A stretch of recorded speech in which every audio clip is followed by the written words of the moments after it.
Hi friends, ఎలా ఉన్నారు? బాగున్నారు కదా? నేను కూడా మీరు ఆయురారోగ్యాలతో మంచిగా ఉండాలని ఆ దేవుని కోరుకుంటున్నాను ఫ్రెండ్స్. చూడండి ఫ్రెండ్స్, ఆషాఢ మాసం వచ్చేసింది. ఆషాఢ మాసం వచ్చిందంటే మనకు మొదటగా గుర్తొచ్చేది గోరింటాకు. ఆషాఢ మాసం వస్తేనే పర్టికులర్గా గోరింటాకు ఎందుకు పెట్టుకుంటారు అని చాలామందికి డౌట్ ఉంటుంది ఫ్రెండ్స్. ఎందుకు ఆషాఢ మాసం వస్తేనే గోరింటాకు పెట్టుకుంటారంటే దాని వెనుక ఒక సైంటిఫిక్ రీజన్ ఉంది ఫ్రెండ్స్. ఏంటంటే అది జ్యేష్ఠ మాసంలో స్టార్ట్ అయిన వర్షాలు ఆషాఢ మాసం వరకు కురుస్తూనే ఉంటాయి ఫ్రెండ్స్. అలా కురిసిన వర్షాల్లో మనము పూర్తిగా తిరుగుతూ ఉంటాం. వ్యవసాయ పనులు కానీ ఏదో ఒక పని మీద వర్షాల్లో తిరుగుతూ ఉంటాం. మనకు ఇంకా పనుల మీద పోయే వాళ్ళము, ఇంకా వర్షం వచ్చినా ఆగేది లేదు, ఎండ వచ్చినా ఆగేది లేదు కాబట్టి ఏదో ఒక పని మీద తిరుగుతూ ఉంటాము. వర్షాల్లో ఎక్కువగా తిరిగినప్పుడు ఆ వర్షాల్లో మనం ఎక్కువగా తడిచినప్పుడు మన కాళ్ళు ఎక్కువగా తడుస్తుంటాయి కదా.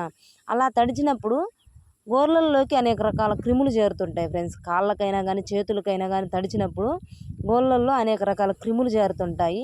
అలాంటి క్రిముల వల్ల మనకు గోర్లకు చాలా ఇబ్బంది కలుగుతుంది ఫ్రెండ్స్. ఎలాంటి అంటే గోర్లకు చీము పట్టడము, అదేవిధంగా గోరు చుట్లు రావడము, అదేవిధంగా గోర్లు పెలుసు పడిపోవడం, ఇలాంటివి జరుగుతుంటాయి ఫ్రెండ్స్. అలాంటి క్రిములు మన గోర్లలోకి చేరినప్పుడు వాటి నుండి అవి రాకుండా మనం ముందు జాగ్రత్తగా ఏం తీసుకుంటామంటే కేవలం ఈ గోరింటాకును మాత్రమే ఆషాఢ మాసంలో ఎక్కువ తీసుకోవడం వల్ల అవి రాకుండా ఉంటాయి ఫ్రెండ్స్. అందుకనే పర్టికులర్గా మన పెద్దవాళ్ళు చెప్తూ ఉంటారు, ఆషాఢ మాసంలో ఖచ్చితంగా గోరింటాకు పెట్టుకోవాలా, పెట్టుకోవడం మంచిది, అది ఇది అని చెప్తుంటారు.